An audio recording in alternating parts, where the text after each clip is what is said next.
Bismillahirrahmanirrahim. Assalamu alaikum, my YouTube students. Dear students, in our previous lecture we have discussed the introduction of factorization and the methods to find out the factors of a polynomial. But right now we are going to discuss exercise 5.1, Karwan book, page number 100.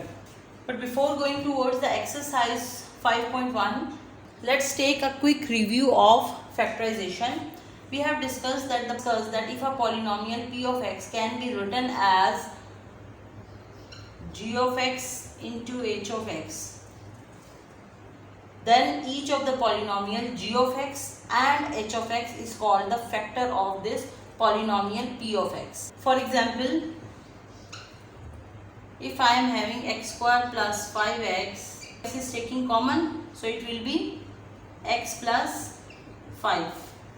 So we can say that x is g of x, x plus 5 is h of x, and the polynomial is x square plus 5x. So x into x plus 5 are the factors of p of x, that is x square plus 5x. X and x plus 5 are the factors of x square plus 5x. If a polynomial can be written as the product of prime factors, then we can say that it is factored completely. Now let's start exercise 5.1. We are going to do its question number 1, fifth part.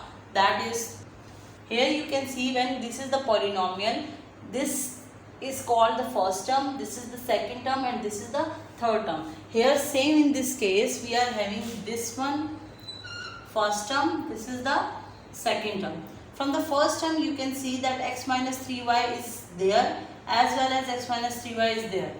So this one is taking as common x, we are having x cube here, fine, and here we are having x square. So the variable with lowest power will come out, means we can take common.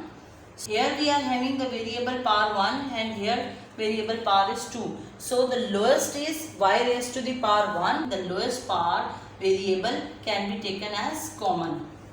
We can take x square y raised to the power 1 is common, and x minus 3y is common. So let's see what is the remaining inside.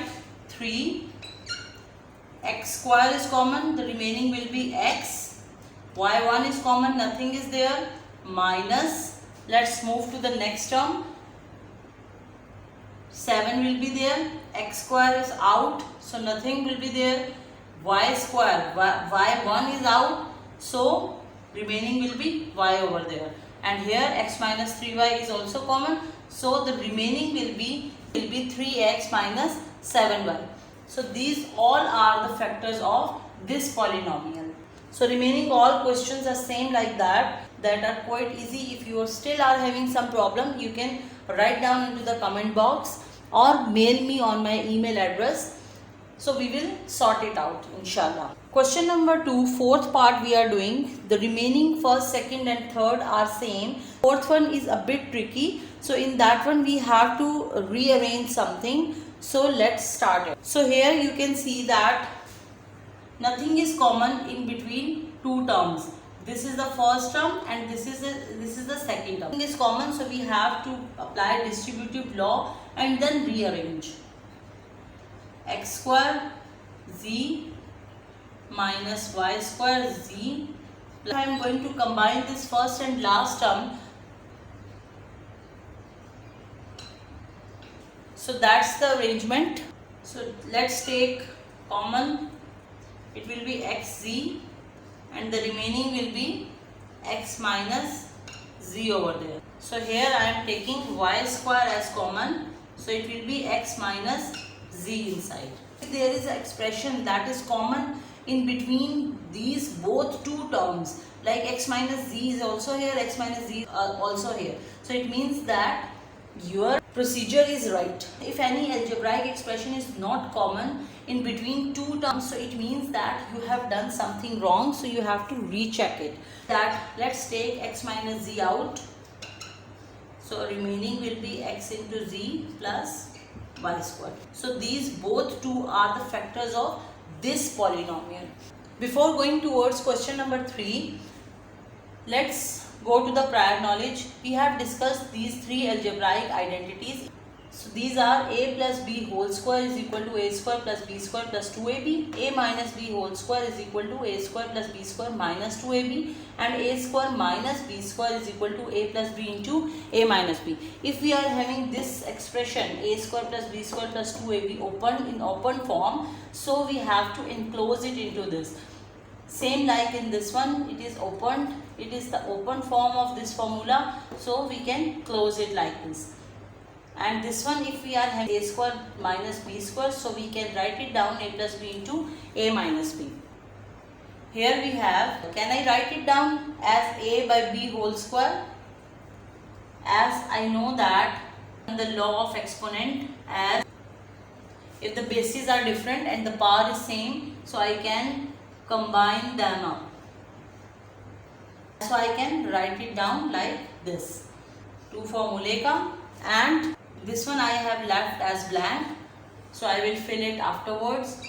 B by a whole square. So the first and the last you have to write it down first, and afterwards you need to fill. When we are having this a square plus b square plus 2, it is this a and this is this b. So here minus 2, the first one is a by b and this one is filled with b by a. These both two are cancelled.